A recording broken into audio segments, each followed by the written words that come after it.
Bishnupur 4টে আসনই BJP জিতেছে।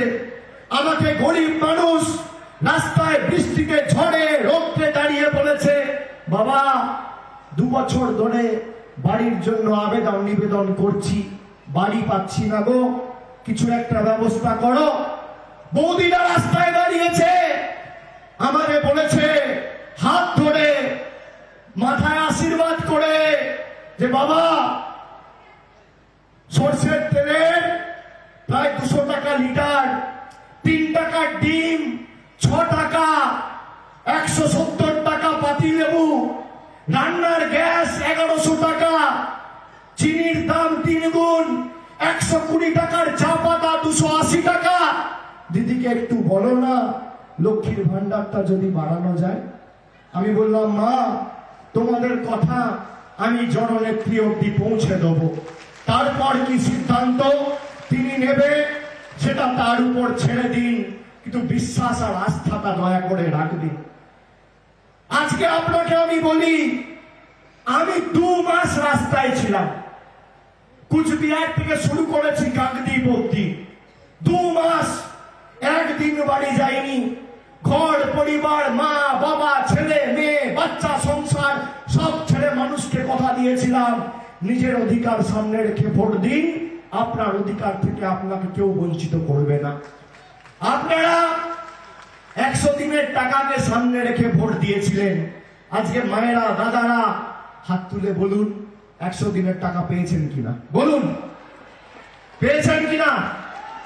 আমি বলেছিলাম নিজের অধিকারকে সামনে রেখে ভোট দিতে, আপনারা নিজের অধিকারকে সামনে রেখে ভোট দিয়েছেন, আপনারা টাকা পেয়েছেন। এটাই মানুষের শক্তি। আপনাদের মধ্যে যারা বসে আছে তারা নিজেদের ওজন আপনারা নিজেরা জানেন না। এই যে আমরা স্টেজ আলোকিত করে যারা বসে আছি, আমি বক্তব্য রাখছি, ডায়মন্ড হারবার লোকসভা কেন্দ্রের সাংসদ, তৃণমূল কংগ্রেসের সর্বভারতীয় সাধারণ সম্পাদক, এখানে যারা বসে আছে, কেউ এমপি, কেউ এমএলএ, কেউ মন্ত্রী, কেউ জেলা পরিষদের সভাধিপতি, কেউ মিউনিসিপ্যালিটির চেয়ারম্যান, কেউ পঞ্চায়েতের প্রধান, কেউ সমিতির সভাপতি, সবার মূল্য শূন্য। আর মানুষ যদি চায়, যারা মানুষের টাকা রিমোট কন্ট্রোল টিপে দিল্লি থেকে বন্ধ করে রাখছে, তাদের শূন্য মূল্য। আপনি যদি চান তাদের ঔদ্ধত্য, অহংকার আর দম্ভ আকাশ থেকে টেনে হিচড়ে নামিয়ে মাটিতে চূর্ণ বিচূর্ণ করতে মানুষের 5 মিনিটের বেশি সময় লাগবে না।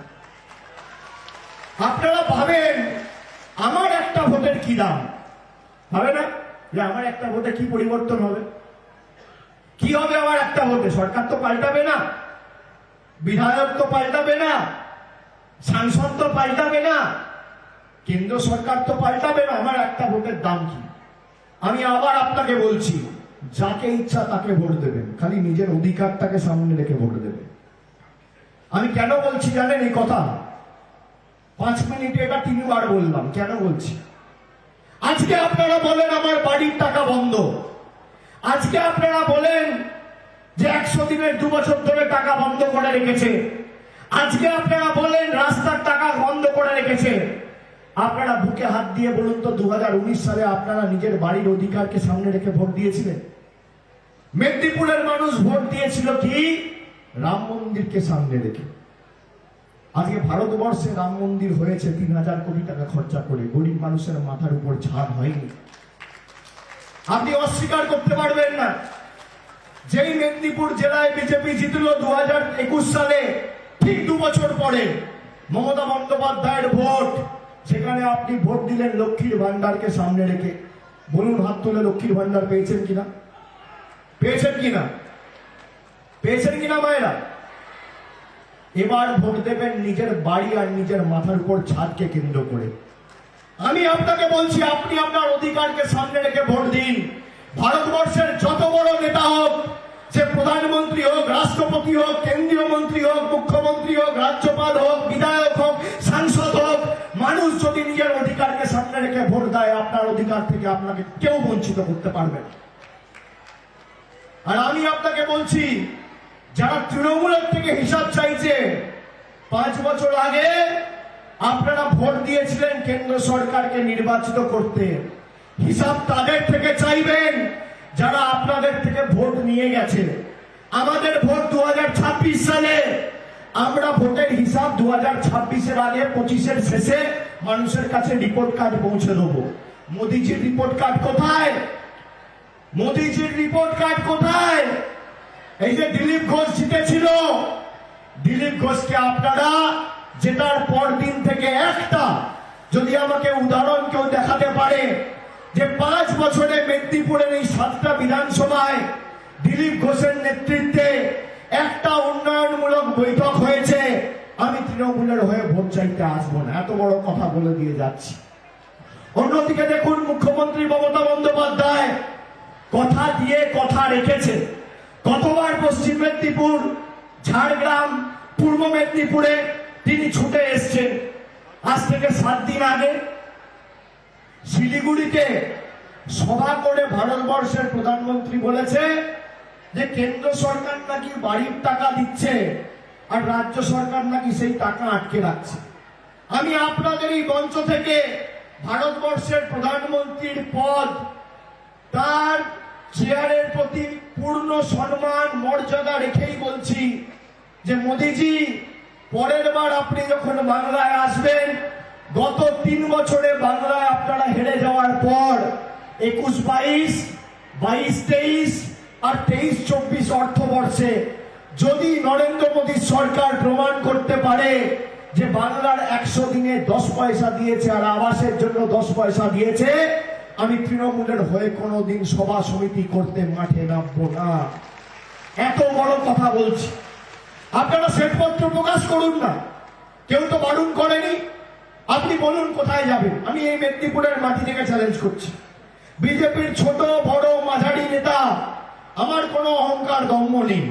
বড় নেতা আসলেও আসতে পারে, সচিব চাইলেও আসতে পারে, আর যদি কোনো মাঝারি ছোট কার্যকর্তাও আসতে চায়, কর্মী আসতে চায়, আমিও তৃণমূলের কর্মী, বিজেপির যে কোনো কর্মীকে আমি স্বাগত জানাবো। যে আপনি একদিকে মাইক ধরবেন আর একদিকে খালি কাগজ দেখাবেন যে 3 বছরে আপনি বাড়ির কত টাকা দিয়েছেন। আমি 1000 কোটির গল্প দিচ্ছি না, আমি 10,000-এর গল্প দিচ্ছি না, আমি 500 কোটির গল্প দিচ্ছি না, আমি 10 কোটির গল্প দিচ্ছি না। যদি মোদিজি প্রমাণ করতে পারে যে বাংলার মানুষের বাড়ির জন্য 3 বছরে 10 পয়সা কেন্দ্রের সরকার দিয়েছে, আমি রাজনীতির আঙিনায় পা রাখবো না। আবার ব্যর্থহীন ভাষায় আপনাদের সকলের সামনে আপনাদেরকে সাক্ষী রেখে বলে দিয়ে যাচ্ছি, আগামী নির্বাচন শুধু নির্বাচিত করার নির্বাচন নয়। যারা আপনাদের থেকে ভোট নিয়ে, আপনাদের মিথ্যে কথা বলে, ভাওতা দিয়ে, ভুল বুঝিয়ে 5 বছর দিল্লিতে গিয়ে ফুর্তি করেছে, তাদের উচিত শিক্ষা দেওয়ার ভোট আর জামানত বাজেয়াপ্ত করার ভোট। এই ভোট নির্বাচিত করার ভোট নয়, এই ভোট প্রতিরোধের ভোট, প্রতিশোধের ভোট, আর মানুষকে ভুল যারা বুঝিয়েছে তাদের শিক্ষা দেওয়ার ভোট। এমন ভাবে এদেরকে জবাব দিতে হবে যে 5 বছর যেভাবে বাংলার মানুষকে লাঞ্ছিত, বঞ্চিত, নিপীড়িত, অত্যাচারিত, শোষিত করে রেখেছে, একইভাবে এদেরকে যোগ্য জবাব দেওয়ার জন্য প্রস্তুত থাকুন। তৃণমূল তো প্রার্থী তালিকা ঘোষণা করে দিয়েছে 10 তারিখ, আজকে নির্বাচন ঘোষণা হয়ে যাচ্ছে, বিজেপি এখনো ঘোষণা করতে পারেনি। তার কারণ অপেক্ষা করছে তৃণমূল থেকে যে উচ্ছিষ্টগুলো বেরোবে তাদেরকে মাথায় নিয়ে প্রার্থী করবে, কবে একটা বেরোবে আর কবে একটাকে তুলে প্রার্থী পদ দেবে। প্রার্থী হল আপনি দেখুন না, এই নারায়ণগড় থেকে কে দাঁড়িয়েছিল 2021-এ? কে দাঁড়িয়েছিল? তৃণমূলের আবর্জনা। কে দাঁড়িয়েছিল 2021 সালে? আমি নাম বলছি না, আপনারা বুঝে গেছেন। তৃণমূলের আবর্জনা এখন অপেক্ষা করছে, আবর্জনাগুলোকে তৃণমূল বের করবে। আমরা ত্যাগ করছি, ওরা গ্রহণ করছে, আমরা বর্জন করছি, ওরা গ্রহণ করছে। আপনি দেখুন না এদের চরিত্র। আপনি দেখবেন আপনার পাড়ায় আপনার এলাকায় আপনার গ্রামে কোনো ভদ্রলোক বিজেপি করে না, সব চোর, চিটিংবাজ, 2 নম্বরী, দুর্নীতিগ্রস্ত, পাতাখোর, মাতাল, সব বিজেপি। আর এরা সব সিপিএম এর প্রোডাক্ট। খড়কুটো ধরে খালি বাঁচতে চাইছে, জামাটা বদলে নিয়েছে। মদের বোতলটা নতুন আর মদটা পুরনো। আর দিলীপ ঘোষকে যারা নির্বাচিত করেছে, 5 বছর দিলীপ ঘোষ কি পরিষেবা দিয়েছে আপনারা দেখেছেন। সকালবেলা দিলীপ ঘোষের কাজ খালি মর্নিং ওয়াক করা, আর কোনো কাজ নেই। আপনি রোজ সকালবেলা টিভির পর্দায় দেখবেন দিলীপ বাবু খালি মর্নিং ওয়াক করছে। আমি সেই কারণে বলবো, চা তো বাঙালিরা খাই, অসুবিধা কি আছে, চায় আপত্তি নেই। কিন্তু দিলীপ ঘোষ নিয়মিত যেটা করেছে সেটা হচ্ছে সকালবেলা কলকাতায় গিয়ে খালি ইকো পার্কে মর্নিং ওয়াক করেছে। আপনারা দেখেছেন তো, শরীর চর্চা আর মর্নিং ওয়াক। তা মর্নিং ওয়াক যদি কেউ করতে চায়, আপনি তাকে সাংসদ নেবেন, না বাংলার মেয়ে যে রাস্তায় থেকে আপনার জন্য কাজ করতে চায় তাকে সাংসদ হিসেবে নির্বাচিত করবেন? আমি নারায়ণগড়ের মায়েদের, বোনেদের সবাইকে বলবো, মেদিনীপুর লোকসভার প্রত্যেকটা মায়েদের, দিদিদের, বোনেদের, বন্ধুদের, যে মর্নিং ওয়াক করা দাদা পার্কে থাক আর বাংলার মেয়ে দিল্লি যাক। এটা আমাদের শপথ নিতে হবে।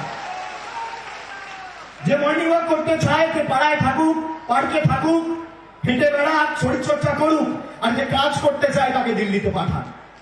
আর আমি আপনাদের কথা দিচ্ছি, আমি কথা দিয়ে কথা রাখি, আপনারা জানেন। আমি ভেবে কথা বলি, আর যখন কথা দিই কথা রাখি। আমাকে একটা দৃষ্টান্ত দেখাতে পারবেন না আমার রাজনৈতিক জীবনে যেখানে আমি কথা দিয়ে কথা রাখি। তার জন্য যতদূর লড়াই করার আমি করব, তার জন্য যেখানে আবেদন নিবেদন করার আমি করব, তার জন্য যতদূর যাওয়ার আমি যাব। কিন্তু মানুষকে যদি কথা দিই, সেই কথা রাখতে আমি অঙ্গীকারবদ্ধ, দায়বদ্ধ। আমি আপনাদের কথা দিচ্ছি, এর থেকে কিচ্ছু চাইবেন না। আমি আপনাদের চ্যালেঞ্জ করে গেলাম আপনাদের সামনে। এখানে 50টা টিভির ক্যামেরা রয়েছে, সংবাদ মাধ্যমের প্রতিনিধি বন্ধুরা রয়েছে। আমি বলেছি 3 বছরে 10 পয়সার হিসাব যদি দিতে পারে আবাস আর 100 দিনের কাজে আমি রাজনীতি করব না। বিজেপির উচিত এই চ্যালেঞ্জ গ্রহণ করা, হ্যাঁ কিনা বলুন? উচিত। ক্ষমতা থাকলে বলুক কোথায় কোথায় আসবে।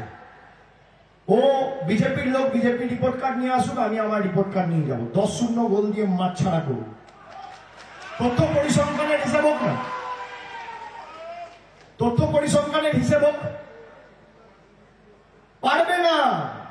আপনারা তো বলছেন বিজেপির চ্যালেঞ্জ গ্রহণ করা উচিত। আমাকে খালি 2 ঘন্টা আগে বলবে। জায়গা আপনার, যদি টিভির পর্দায় করতে চান, চ্যানেল আপনার, সঞ্চালক আপনার, সংবাদ মাধ্যম আপনার, সময় আপনার, বক্তা আপনার। 1 ঘন্টা আগে বলবে। 2 ঘন্টা থেকে 1 ঘন্টা থেকে 2 ঘন্টা আমি পৌঁছে যাব। আপনি খালি শ্বেতপত্রটা আনুন যে 3 বছরে বাংলায় গোহারা হারার পর আপনি 10 পয়সা আবাসে দিয়েছেন আর মানরেগাতে দিয়েছেন 100 দিনে। যদি প্রমাণ করতে পারে, আমি তৃণমূলের হয়ে মানুষের কাছে সভা সমিতি করতে যাব না। এবার আপনারা বলুন, কে সত্যি বলছে, কে মিথ্যে বলছে? কার গ্যারেন্টি নেবেন, দিদি না মোদি? কি মায়েরা, কার গ্যারেন্টি নেবেন? যে আমার চ্যালেঞ্জ গ্রহণ করতে পারে না, সে আপনাকে গ্যারেন্টি দেবে কি? আমি তো বলছি খালি তথ্যটা আনুন, কাগজ শ্বেতপত্র প্রকাশ করুন। যে আমার চ্যালেঞ্জ গ্রহণ করার সৎসাহস দেখাতে পারে না, সে আপনাদের গ্যারেন্টি দিতে পারে কি মায়েরা? দিতে পারে? যে বাংলায় থাকে না, বাংলায় আসে না, বাংলা বোঝে না, বাংলায় কথা বলে না, বাংলা পড়ে না, সে বাংলার লোককে গ্যারেন্টি দিতে পারে? দিতে পারে? দিতে পারে? দিলীপ ঘোষ 2019 সালে যে গ্যারেন্টিগুলো দিয়েছে পূরণ হয়েছে? পূরণ হয়েছে? মোদিজি 100 দিনের কথা, মোদিজি 15 লক্ষ টাকা করে সবার ব্যাংক অ্যাকাউন্টে পাঠাবো বলেছিল, পেয়েছেন? বছরে 2 কোটি বেকারের চাকরি বলেছিল, পেয়েছেন? কৃষকদের আয় বলেছিল ভারতবর্ষ জুড়ে 5 গুণ করবো, হয়েছে? বলেছিল কালো টাকা ধ্বংস করবো, হয়েছে? তাদের গ্যারেন্টি নেবেন? যারা মহিলাদের সম্মান দিতে পারে না, যারা মানুষের টাকা আটকে রাখে, যারা বাংলায় হেরে গিয়ে বাংলার মানুষের বিরুদ্ধে যুদ্ধ ঘোষণা করে, তাদের গ্যারেন্টি নেবেন? জোরে বলুন, কার গ্যারেন্টি? দিদি না মোদি? দুয়ার তুলে বলুন, দিদি না মোদি? কার গ্যারেন্টি? কার গ্যারেন্টি? কার গ্যারেন্টি? কার গ্যারেন্টি? কার গ্যারেন্টি? কার গ্যারেন্টি? কার গ্যারেন্টি? আমি তথ্য পরিসংখ্যান নিয়ে যদি আপনাদের বলি যে